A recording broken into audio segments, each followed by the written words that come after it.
you must try as many things, travel as much as you can, talk to as much as people out there, try different ideas to figure out what are the things that you don't want to do in life.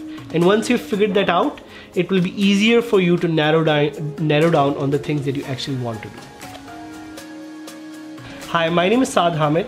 This is my episode of Success Stories with UKVibe.TV. In this episode, you'll get to hear about me, what I've been doing, mostly about how I've been responsible for running the oldest TEDx event in Pakistan, my ventures that I've been involved in related to digital empowerment in Pakistan, how I started School of Skills and how I plan to take it further. So it's all about me in this one. So I usually get this a lot, that Saad, you're in so many things. So what is it exactly that you do? And I like to believe that all of what I do feeds into my personal objective of connecting the dots. So I like to explain myself as a connector, and that's why the way I explain this, that I'm at the center of technology and impact, and that's what I've been doing. So one of my roles is actually to help the National Incubation Center where we're sitting right now. I'm the entrepreneur in residence here, and my job is to help startups find success. Other than that, I'm involved with the Punjab government on a project called E-Rozgar, through which we are trying to create online employment opportunities for the youth of Pakistan. I'm also involved with the World Bank on a project titled Youth, ICT and Jobs, through which we are trying to find new ways for the young people of how they can go online and make money and find employment, and that's happening in KP, Khyber Pakhtunkhwa. Other than that, I usually volunteer with companies like Google and Acumen, with which I'm a fellow. So yeah, my time is mostly absorbed in all these different activities, which puts me at the center of tech and impact. I'm from Islamabad, but I've lived in Maldives for 4 years because my father was the ambassador to Maldives at that point, and that actually had a major impact in my life because it gave me a bit of an international exposure at a very early age. Other than that, I think living in Skardu for 5 years at a cadet college has been another cornerstone of my life that most people don't know about. But those two experiences, one of living internationally and one living locally but in a far off city, in a very cold city, gave me a very different perspective about what Pakistan meant to me. So a lot of people would ask me that, hey, you're from Islamabad, so do you consider yourself an Islamite?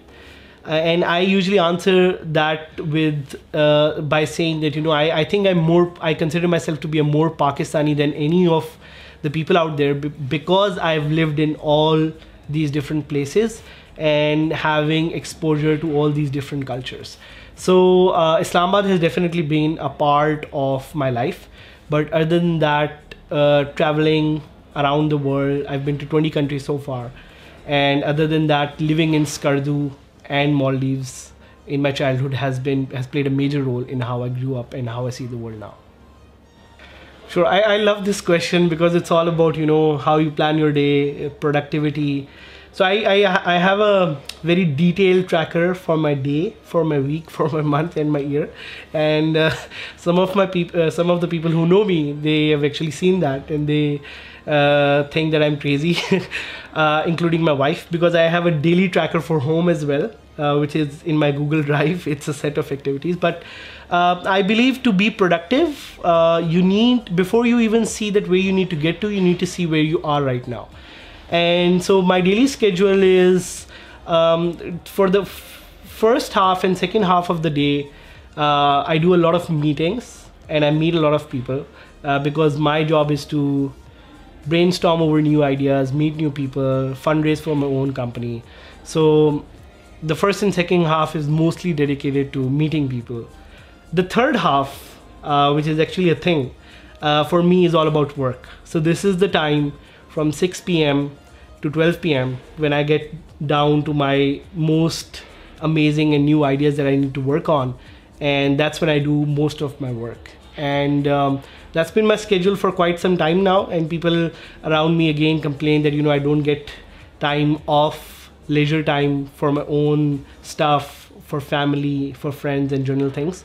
But I try to enjoy as much as I can throughout this, and I try to keep the weekends free. So starting a school of skills has a lot to do with my own experiences of what I learned over the course of years while I was growing up in Pakistan. So I was one of those kids who got access to this amazing new thing which is called the internet. And other than, you know, using it just for social networking or watching YouTube videos, I thought, hey, how could I go online and economically empower myself? So I started learning how to make websites, how to start a blog, and I made a lot of money.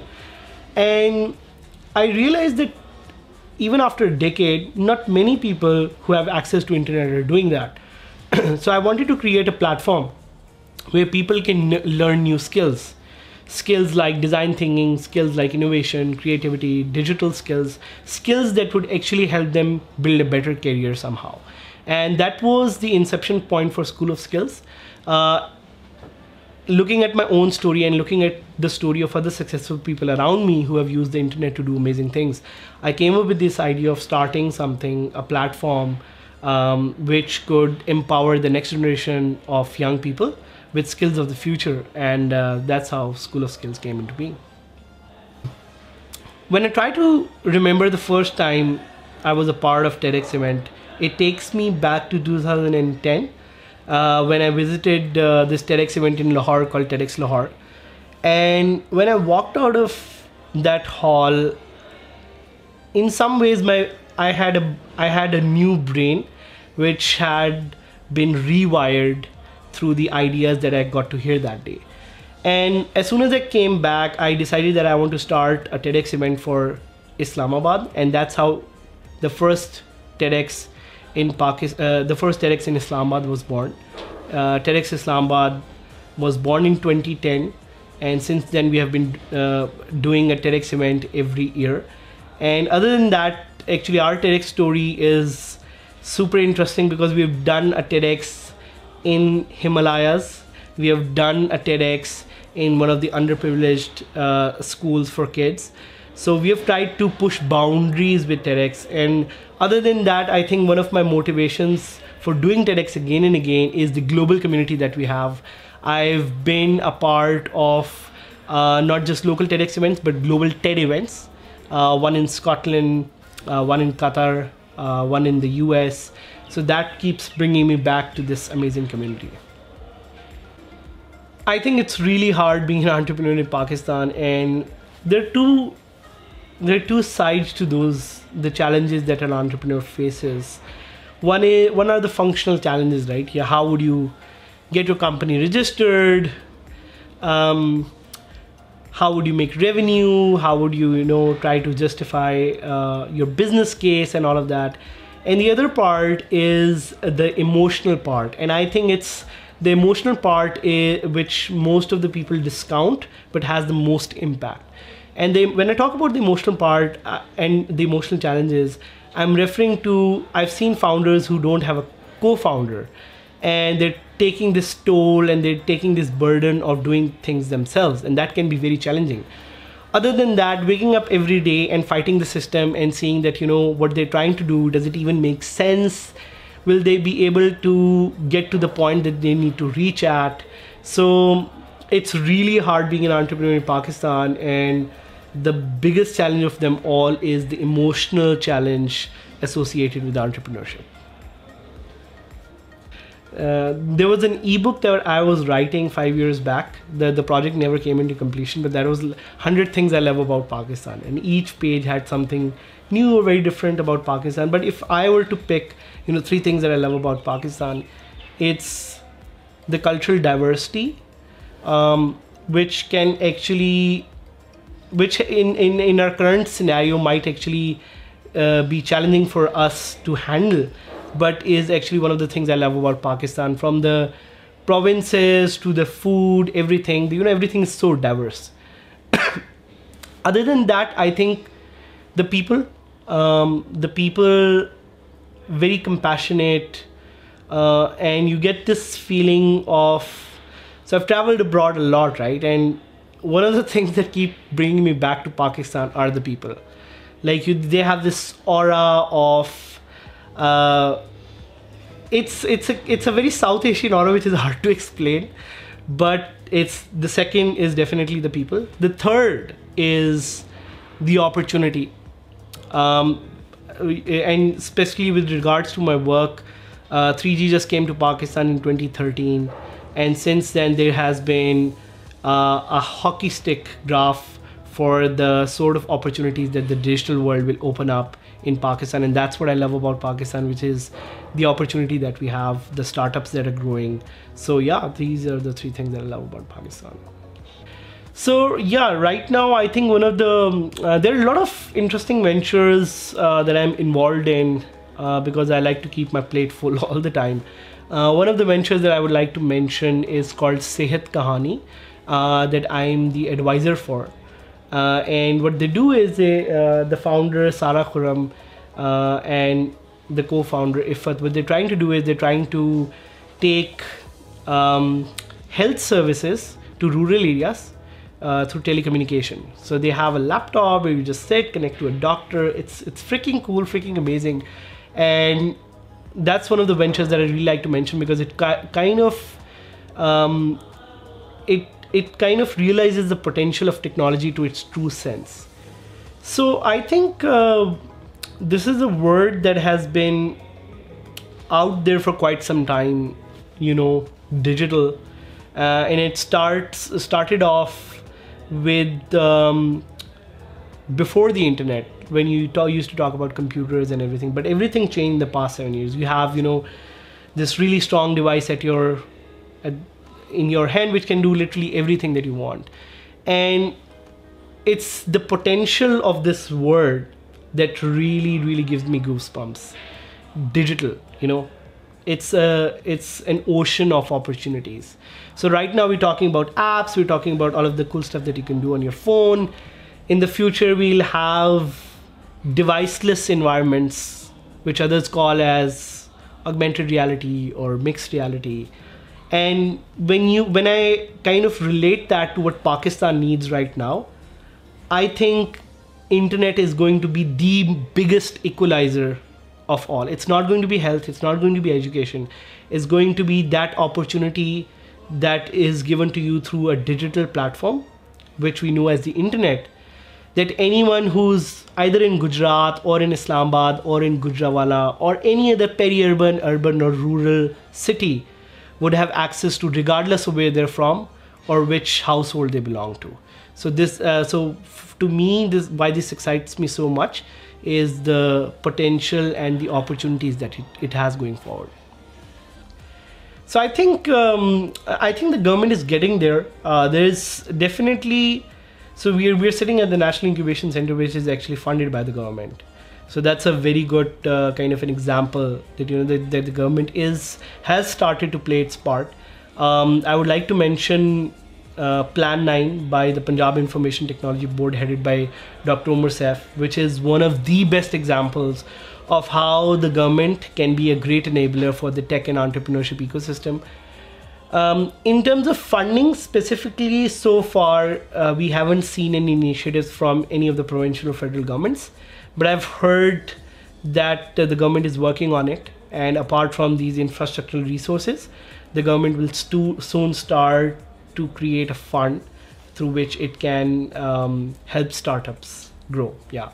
So I think apart from giving a very journal order that, you know, hey, we should have education for everyone or stuff like that, which actually already is a part of the constitution, it's sad that it's not implemented. I would want to set up innovation units in every department of the government, because I think one of the challenges that the government has in Pakistan, and where the West is really efficient, is that the governments are really efficient. Like, if you need to change something, you don't just wait 10 years to change something. You change it overnight. And there's a philosophy for this, which is called as design thinking, where, you know, reiterate, implement, fail fast. So I would like to set up some sort of a design thinking unit or an innovation unit in every department of the government, which can quickly experiment with new implementation formulas and see what works and what doesn't, and what doesn't they throw it out, what works they keep it in the main thing. So yeah, if I was the Prime Minister of Pakistan, I would start with that. So my next big thing is definitely Digital Pakistan, which is an initiative to work with governments, to work with businesses, and to work with individuals to realize the potential of the internet. And it could take different shapes and forms. For individuals, it could be mostly about digital skills. For governments, it could be more about helping them understand digital governance or digital access. And for businesses, it could take a very different form in terms of helping them understanding on how to ride on this wave of digital transformation and get more for their businesses. So that's my next big thing, and I've given myself some tough targets to achieve this in the next couple of years. And I'm hoping that School of Skills will become a part of this Digital Pakistan umbrella that I'm trying to create. I love this question again because we talked about digital opportunities, and the beauty of the internet, the beauty of the web, is that any resource that you need now, you don't have to go to someone, right? You can just download it. You can go online and search it. And so my advice to the young people out there who want to start something, who want to start a business, go into entrepreneurship, or even find a good job, is to start a side gig. And what that side gig really is, it's something that you're really, really, really passionate about.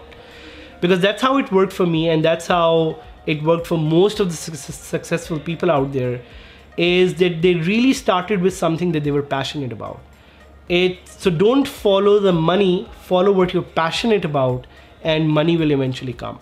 And it could be a very small side gig, like, you like planting flowers, or you like writing poetry, or you like making YouTube videos. I actually found a YouTuber recently who's from Pakistan, and he lives in one of the peri-urban areas, and now I just found out that he has like 400,000 subscribers or something. So he started with his passion, right? So that's the advice. Just start with something that you're really passionate about, and Google has a rule called the 20% rule. So give 20% of your time every week to this passion and see how it evolves. Hi, I'm Saad. Thank you for watching my episode of Success Stories on UKVibe.TV. It's been fun, and I hope to stay connected with you folks over social media. Just look me up on Facebook or Twitter, Saad Hamid, and send me a message, and let me see how I can help you.